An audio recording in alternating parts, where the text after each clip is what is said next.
मानव diet में आपका स्वागत है। जय श्री रामाकृष्ण।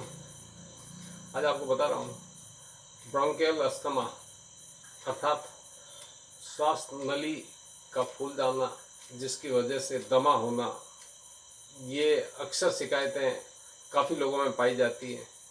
जो लोग इससे पीड़ित हैं, क्या वो ये चाहते हैं उनके बेटे या आने वाली औलाद उसी तरह दुख देखें? और इसी प्रकार से जैसे आप आधुनिक दवाएं खाते हैं, उनके साइड इफ़ेक्ट होते हैं, उसके बारे में पता नहीं है। जब भी तकलीफ होती है तो आप डेरिफाइलिन, अमीनोफाइलिन जैसे इंजेक्शन या दवाएं आप लेते हैं, उसमें हो सकता है कुछ और साल्बुटामोल जैसी गोलियां, टैबलेटें दे दी जाती है, वो लेते हैं, फिर भी ठीक नहीं होते हैं। फिर धीरे धीरे मिलीग्राम बढ़ाने पड़ते हैं। ये बीमारी जो होती है उसके बारे में आपको जानना जरूरी है कि ये क्यों होती है, इसके कारण क्या है। ये जैसे एक्टिव और पैसिव स्मोकिंग अर्थात जो सिगरेट, तंबाकू के धुएं का आनंद लेते हैं, शौक से जो पीते हैं, या कोई पी रहा है सिगरेट, तंबाकू, चिलम, हुक्का, उसका धुआं किसी दूसरे को भी आ रहा है तो उनको भी हो सकता है। ये एक कारण नहीं हो के बहुत सारे कारण होते हैं। गले में जो सांस नली है फेफड़ों तक, उसमें भी सूजन हो जाती है और सूजन की वजह से भी दिक्कत आने लग जाती है। धूल धुआं, जहाँ अगरबत्ती की गंध वगैरह इस प्रकार से होने से भी ये दिक्कत पाई गई है और होती है। कुछ मामलों में एलर्जी होने से, जिसे डस्ट एलर्जी भी कहते हैं, उनको भी होती है। और कुछ नमूनिया बिगड़ने की वजह से ये स्थिति पाई जाती है। तब आदमी का धन और धर्म दोनों जाता है, स्वास्थ्य बिगड़ता जाता है और दिक्कत आती है।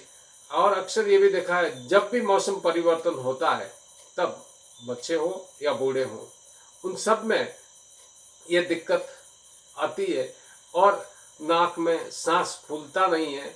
और स्थिति ये बन जाती है कि नाकों में जैसे कोई विसल बज रही हो, वैसे श्वास की जो आवाज़ें है वो नाक से ली हुई होती है। नाक से सांस जब लेता है तो उसमें दम भरता है और उसकी आवाज़ जो होती है वो सुनाई देती है।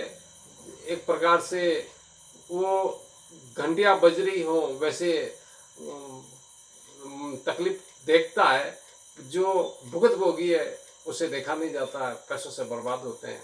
पर आपके आने वाली औलाद को ये तकलीफ न हो, ये क्यों होता है, ये सब जानने से पहले अगर आप मेरे चैनल पर नए हैं, चैनल सब्सक्राइब करें, वीडियो लाइक करें, अधिक से अधिक शेयर करें। मैं डॉक्टर गुना सिंह राणावत, साइकोलॉजिस्ट और डाइटिशियन, आज आपको बता रहा हूँ इन लोगों के साथ में जब निरंतर ये बीमारी होना शुरू हो जाती है तब घर वाले भी परेशान हो जाते हैं।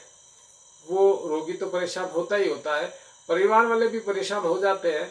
उन्हें हल्के फुल्के जो दिक्कतें आती है और फिर उन्हें निकट अस्पताल में जाना पड़ता है। तो एक साथी जो होता है परिवार का, पुत्र हो, बेटा हो, भाई हो, पत्नी हो, पति हो, जो भी रिश्तेदार होते हैं, उन लोगों को साथ में जाके ट्रीटमेंट करवा के आना पड़ता है। ये क्यों होता है?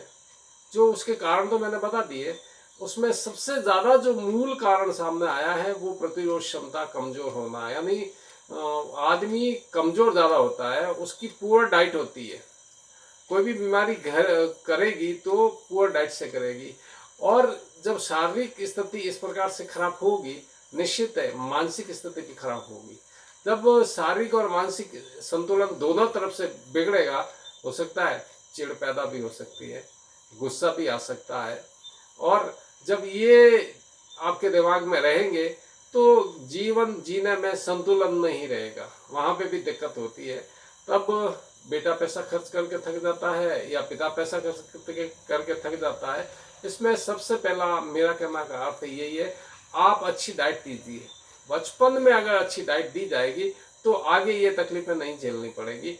फिर हमेशा मैंने साइको इफेक्ट ये भी देखा है, मैं आज 30 साल से प्रैक्टिस करते हुए देख रहा हूँ गाँवों के अंदर, जिन लोगों को अच्छी डाइट बताई गई है, डाइट सबके लिए समांतर नहीं होती है, और डाइट जिनको अच्छी बताई और समांतर नहीं होती है, और वो लोग आज सब खुश हैं और आराम की ज़िंदगी जी रहे हैं, उन्हें वो तकलीफ और दौरे नहीं पड़ते हैं। इसलिए आप लोगों को ये बचना पड़ेगा कि आपको डाइट क्या लेनी है, क्योंकि भौगोलिक स्थिति सबकी अलग अलग जगह होती है और मनोस्थिति सबकी अलग अलग जगह होती है।